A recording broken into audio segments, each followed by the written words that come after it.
স্নান সেরে সোজা চলে এসেছি ঠাকুর ঘরে। আজকে যেহেতু সোমবার আর বাবার মাথায় জল না ঢেলে কোনো কিছু মুখে দিই না, তাই আগেই কিন্তু পূজাটা সেরে নেব। আর এই দেখো আমার পূজা দেওয়া কমপ্লিট হয়ে গেছে। আর অনাত্রীও কিন্তু সোমবার দিনটা বাবার মাথায় জল ঢেলে তারপরে কিন্তু স্কুলে যায়।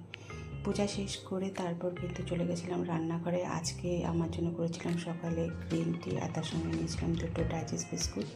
আর একটু কাজের রান্নাঘরে একটু তাড়াহুড়ো ছিল, তাই সেখানে দাঁড়িয়ে দাঁড়িয়ে গ্রিন টিটা খেয়ে নিয়ে তারপর এদিকে রান্নাটাও বসিয়ে দিয়েছি। এদিকে কলার মোচার বড়া করবো, আর এদিকে ভাতও বসিয়ে দিয়েছি। তার সঙ্গে কিন্তু আমাদের সকালে ব্রেকফাস্টটা বানিয়ে নিয়েছিলাম। আজকে সুজির একটু চিলা বানিয়েছিলাম, আর ওনার দিকে টিফিন এটাই দিয়েছি। এরপর মুগ ডাল দিয়ে কুমড়া ডাঁটা দিয়ে ডাল ঝোল করবো, সেটা বসিয়ে দিয়েছি।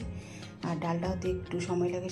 এর মাঝে কিন্তু চিলাটা খেয়ে নিয়েছিলাম আমি, তারপর আবার চলে গেছি রান্নাঘরে। এই দেখো আমার ডালটাও কমপ্লিট হয়ে গেছে রান্না করা। আর এদিকে বাকি সবজিটাও বসিয়ে দিয়েছি। তারপর সবজিটা রান্না করে কিন্তু এই যে বড়াটাও ভেজে নেব।